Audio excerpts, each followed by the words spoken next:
already today we have this warning about დღეს ლატვიაში მფრინავ ობიექტებზე გაფრთხილება მივიღეთ, დრონებზე ჩვენს საჰაერო სივრცეში. ძალიან უცნაურ დროში ვცხოვრობთ.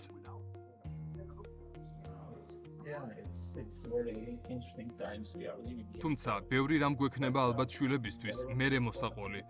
კოვიდის პერიოდი, შემდეგ ომი, ეკონომიკური კრიზისი. განსხვავებული დროა ჩვენთვის. Or going on, and not just one, but more of them. So, yeah, economic crisis. So actually, it's different for us. My name is Gundege Leglere. I'm 30. მე მქვია გუნდეგე ლეგლერე. 34 წლის ვარ. კი, ლატვიიდან ვარ და რიგასთან ახლოს ვცხოვრობ. in Riga. I work as a ინტენსიური თერაპიის განყოფილებაში ექთანი და 2 შვილის დედა ვარ. მუშაობ 20 საათიანი გრაფიკის პრინციპით. ასე რომ, ან სამსახურში ვარ და მოვალეობას ვასრულებ, ან სახლში ვალაგებ, საჭმელს ვაკეთებ, ან სხვა საქმეებს.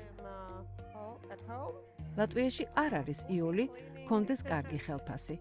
იმისთვის რომ კონდეს საკუთარი ბინა ან სახლი, მანქანა, ანდაც 2 მანქანა წყვილზე, საჭმელი, გართობა და კიდევ სხვა რაღაცეებისთვის, ბევრი მუშაობაა საჭირო.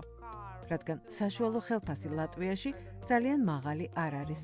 თუმცა თუ აკეთებ საქმეს, რომელიც გიყვარს, თუ ხარ პროფესიონალი, ზოგჯერ თუ ასრულებ დამატებით სამუშაოს, ამ შემთხვევაში საკმაოდ კარგი ხელფასი გექნება და შეგეძლება საშუალო კლასზე უკეთ ცხოვრება.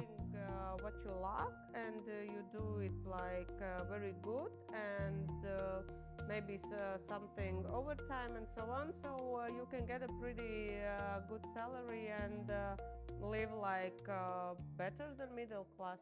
როცა ფეხმძიმედ ვიყავი, წელიწად ნახევარი არ მუშაობდი და სახლში ვიყავი. ამ პერიოდის განმავლობაში ჩემი ხელფასის დაახლოებით 60-70% მიხდიდნენ.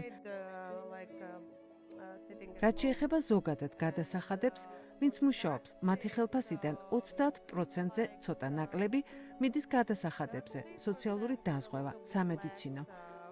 თუმცა როცა შენ ან შენ შვილებს ჯანმრთელობის პრობლემა გექნებათ, როცა ავად ხდები, იმიტომ რომ გადასახადების გადამხდელი ხარ ხელისუფლება, ამ ხარჯებს გიფარავს. ლატვიაში ჩვენ არ ვიხდით საბავშვო ბაღში და სკოლაში სწავლის ფულს ბავშვებისთვის. ასევე ბევრი სხვა ბენეფიტია ხელისუფლების მხრიდან. მაგალითად, როცა ბინას ვყიდულობდით, მაშინ შვილები არ ყავდა, მაგრამ ჩვენ ახალგაზრდა სპეციალისტების პროგრამა შეგვეხო. ჩვენს ქვეყანაში უმაღლესი განათლების მქონე 35 წლამდე ადამიანებს სახელმწიფო ეხმარება ბინის ყიდვისას პირველი შენატანით. შემდეგ უკვე, როცა სახლს ვყიდულობდით, შვილები ყავდა და გამოვიყენეთ მეორე პროგრამა. ახალგაზრდა ოჯახებისთვის, რაც ასევე გულისხმობს დახმარებას პირველ შენატანზე. როგორც ვიცი, სახელმწიფო განსაკუთრებულად ეხმარება ჩვენს სამხედროებს. მათ მეტი ბენეფიტი აქვთ. მაგალითად, პირველადი შენატანის 80%-ს მათ სახელმწიფო აძლევს.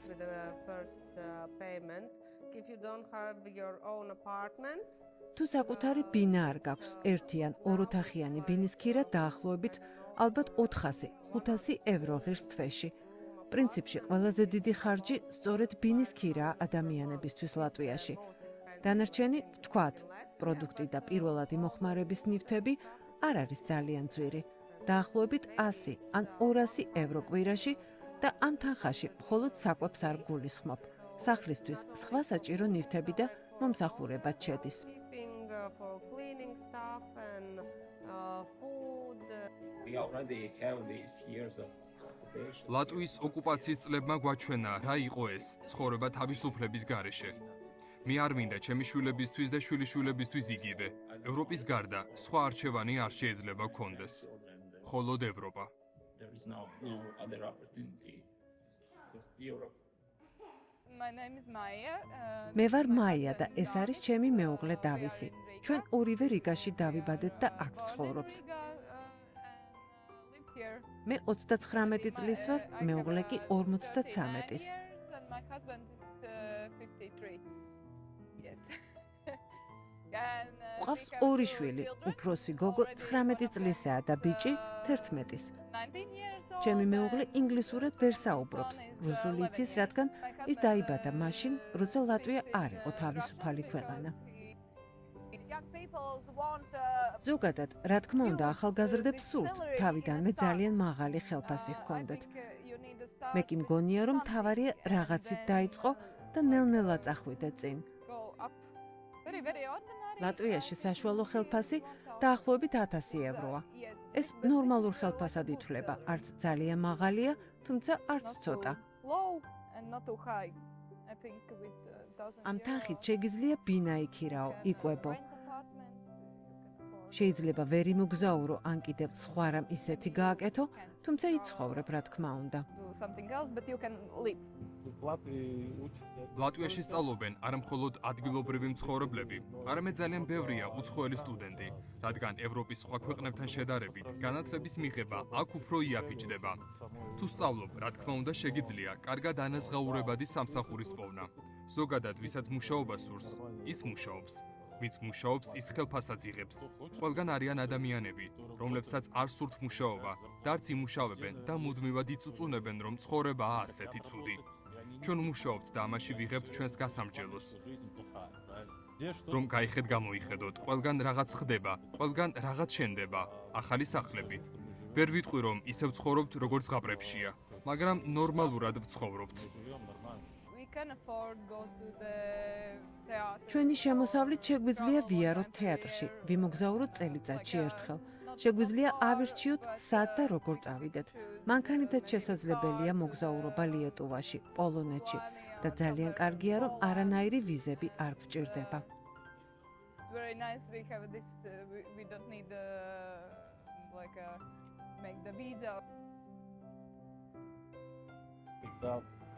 როცა პროდუქტებზე მივდივართ მაღაზიაში, რა თქმა უნდა, ვუყურებ ფასებს. ზოგადად, თუ კი ბიუჯეტს სწორედ დაგეგმავ, ყველაფრის გაკეთებაა შესაძლებელი. ლატვიაში წელიწადში ერთხელ, ან ორჯერ მინიმალურ ხელფასს სადღაც 30-დან 50 ევრომდე უმატებენ. ჩემთვის მთავარია ვნახო, როგორ იზრდებიან და როგორ ბედნიერად ცხოვრობენ ჩემი შვილები. არ მინდა მეშინოდეს, რომ არ შემიძლია ყველაფერი მივცე მათ. ამაში არ გულისხმობ რაღაც განსაკუთრებულს, ფუფუნებაში ცხოვრებას. არა, უბრალოდ მშვიდ, ბედნიერ ცხოვრებას გულისხმობ.